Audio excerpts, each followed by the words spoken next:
वर्षा ऋतु के बाद जब शरद ऋतु के आगमन के साथ ही आसमान में मेघ दूर पार की यात्रा पर निकल पड़ते हैं, तब शरद नवरात्रों के बाद देवभूमि कुल्लू की धरती पर देवी देवताओं का अनूठा मिलन अद्वितीय व दर्शनीय होता है।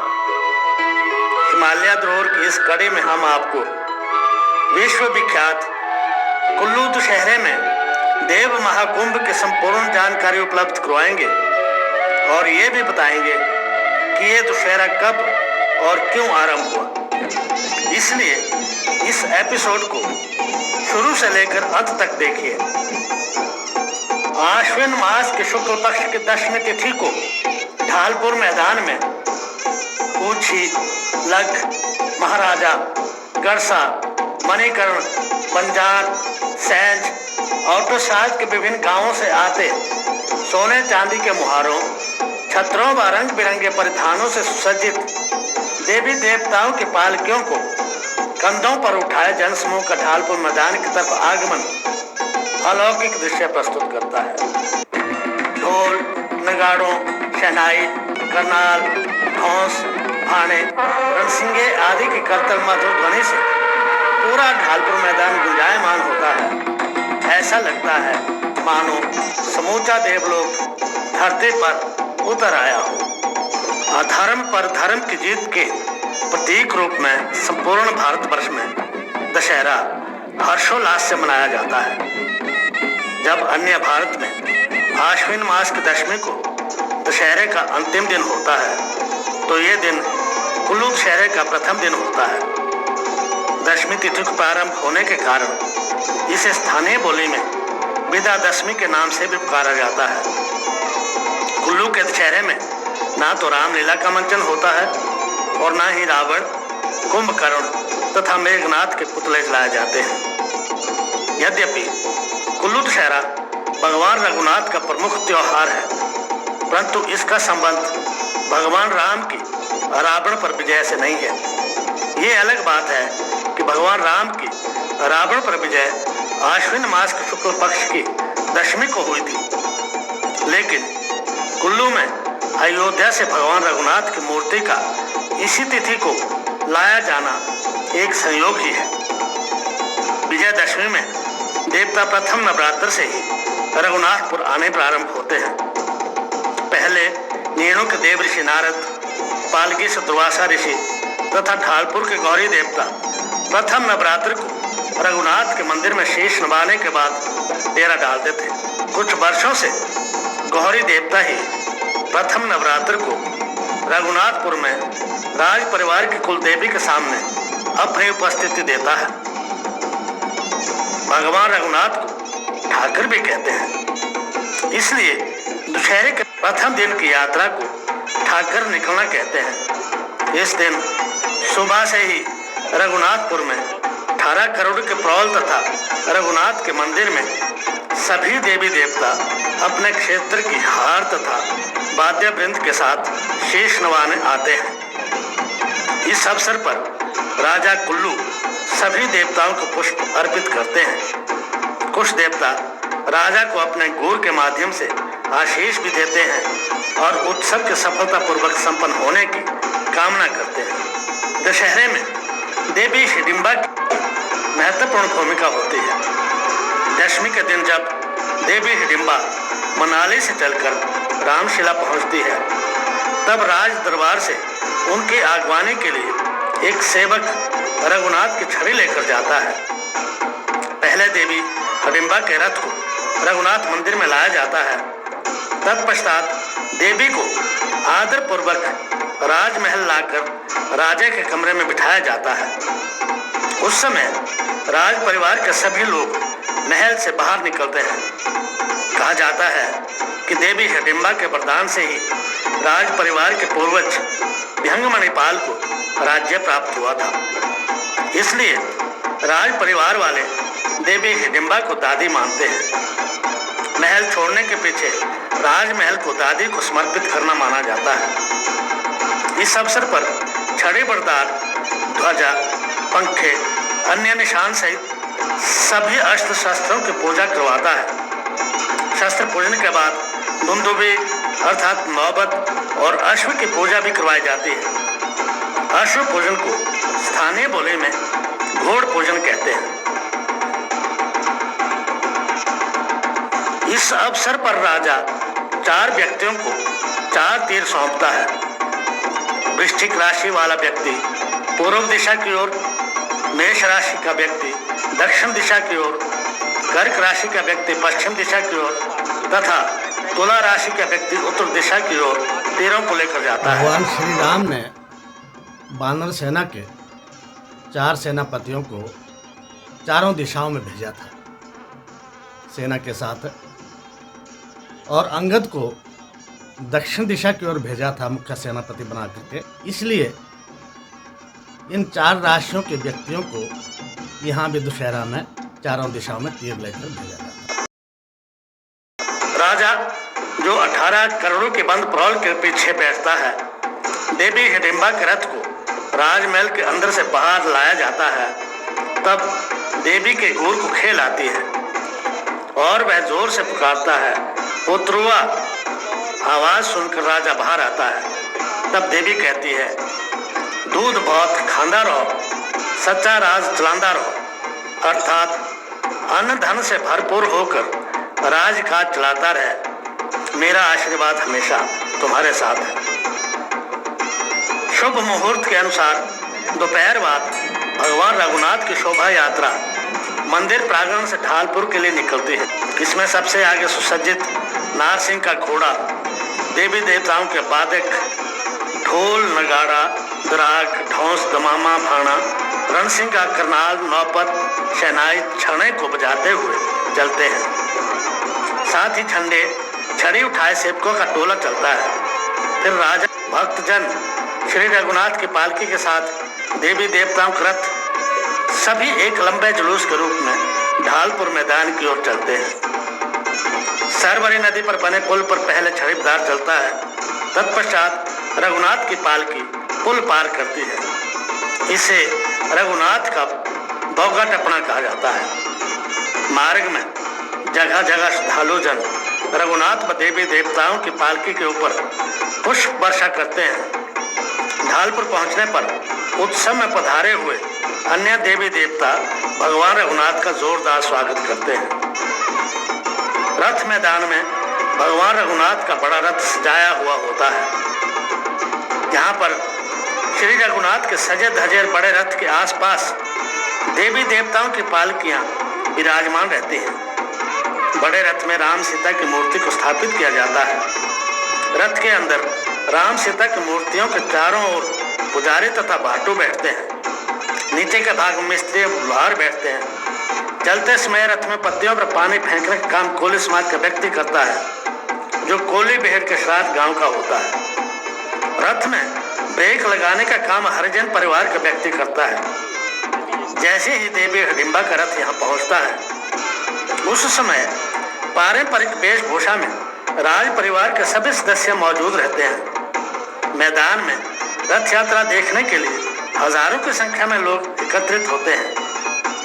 इस समय का दृश्य देखकर ऐसा प्रतीत होता है मानो यहाँ कुंभ का मेला लगा हो। ध्वज व पंखे आदि उठाए सेवक, राजा, राज परिवार के अन्य सदस्य, पुजारी, पुरोहित, अन्य सेवक व कुछ देवताओं के द्वारा रथ की 4 बार परिक्रमा की जाती है। राजा द्वारा रस्से का स्पर्श करने के साथ ही रथ यात्रा प्रारंभ होती है। सियावर रामचंद्र की जय के उद्घोष के साथ ही रथ को बड़े बड़े रस्सों से खींचना आरंभ किया जाता है। रथ यात्रा के समय सुरक्षा कर्मियों सहित धूमल नाग द्वारा भीड़ को नियंत्रित करने एवं मार्ग प्रशस्त करने में विशेष भूमिका निभाई जाती है। लोगों में रथ के रस्सों को खींचने की होड़ सी लग जाती है। यह माना जाता है कि जो व्यक्ति इस रथ के रस्सों को छू लेता है, उसकी सारी मनोकामनाएं पूरी होती हैं। प्रथम दिन रथ को ढालपुर मैदान के एक छोर से बीच मैदान तक लाया जाता है, जहां रथ 6 दिन तक रहता है। रघुनाथ की मूर्ति को पास ही अस्थायी रूप से निर्मित मंदिर में रखा जाता है। मंदिर में 6 दिन तक रामायण का पाठ तथा भजन कीर्तन होता है।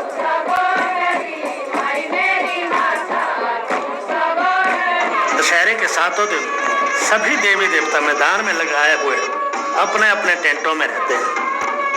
इस दौरान रघुनाथ की 4 बार पूजा होती है। सभी देवी देवताओं का स्थायी शिविरों में भी प्रातः काल तथा संध्या पूजा होती है। इस समय वाद्य यंत्रों पर पारंपरिक झूम का वादन नास्तिक को भी आस्तिक बनाने की क्षमता रखता है। रथ यात्रा निकलने के अगले दिन से राजा की जलेब निकलती है। इसमें राजा सुखपाल में बैठकर मेला मैदान की परिक्रमा करता है। राजा की पालकी के आगे नारसिंह की घोड़ी भी चलती है।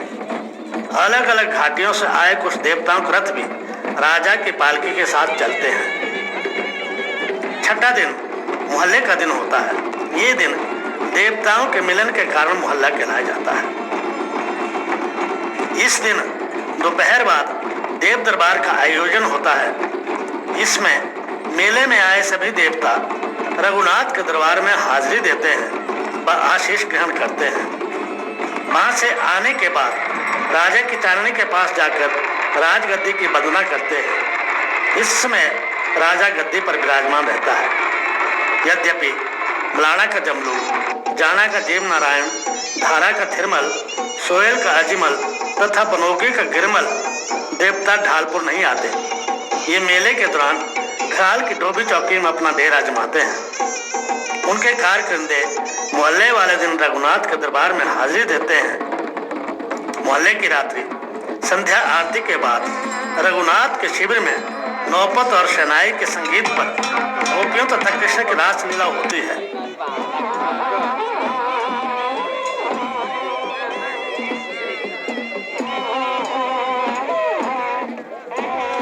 रासलीला के बाद देवी रूप में शक्ति पूजन होता है। एक व्यक्ति शक्ति वेश में शेर पर सवार होकर हाथ में ढाल और तलवार लेकर आता है। एक पुरुष जिसने शेर का मुखौटा तथा शरीर पर शेर की खाल पहनी होती है की सवारी को रघुनाथ के शिविर में लाते हैं। राजा तथा पुजारी इस देवी रूप शक्ति की पूजा करते हैं।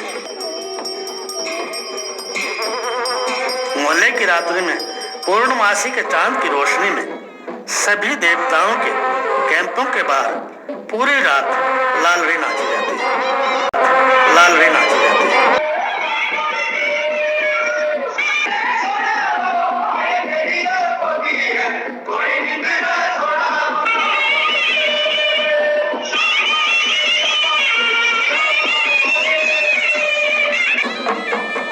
मेले के अंतिम दिन लालचंद प्रार्थी कला केंद्र के सामने सीढ़ियों पर खड़की जात आयोजित होती है, जिसमें देवताओं के रथ नाचते हुए ऐसे लगते हैं जैसे वो अति खुशी का परिचय दे रहे हों।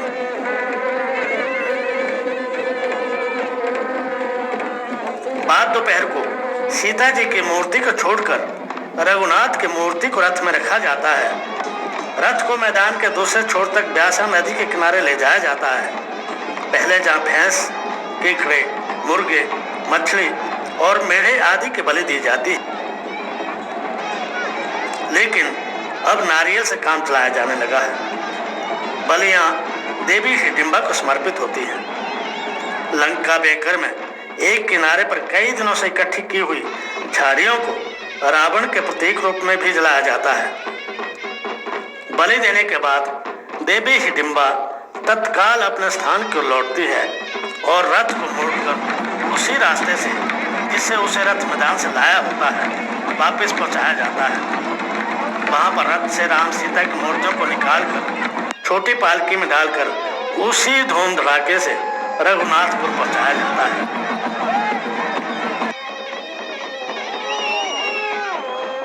मेले के दौरान देवी देवताओं के साथ आए हुए लोग रात भर अपने अपने शिविरों के सामने नाट्य व लालड़ी नृत्य में मशगूल हो जाते हैं। भौरू, लामण आदि पारंपरिक लोक गीतों के सुरों से एक दूसरे को रिझाते हैं।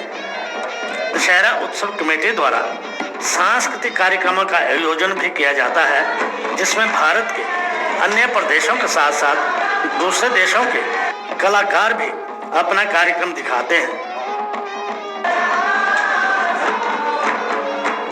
ये थी दशहरे को मनाने की एक प्रक्रिया। अब हम उस रहस्य से पर्दा उठा रहे हैं कि कुल्लू दशहरा कब और क्यों आरंभ हुआ। इसका श्रेय 7वीं शताब्दी में घटी एक घटना को दिया जाता है। कहते हैं कि कुल्लू रियासत में सन 1637 ईस्वी में राजा जगत सिंह गद्दी पर बैठा। एक दिन राजा को किसी ने सूचना दी कि उसके राज्य में टिपरी नामक गांव में एक ब्राह्मण के पास सच्चे मोती हैं। कुछ दिनों के बाद राजा रूपी के दौरे पर निकला। मणिकर्ण से वापसी पर जब राजा सरसाड़ी पहुंचा तो उसे खबर मिली कि ब्राह्मण ने महाराज के कोप से भयभीत होकर स्वयं तथा निज परिवार के सभी सदस्यों सहित घर में आग लगाकर पूरे परिवार की यह लीला समाप्त कर दी। इस दुर्घटना पर राजा को बहुत दुख हुआ।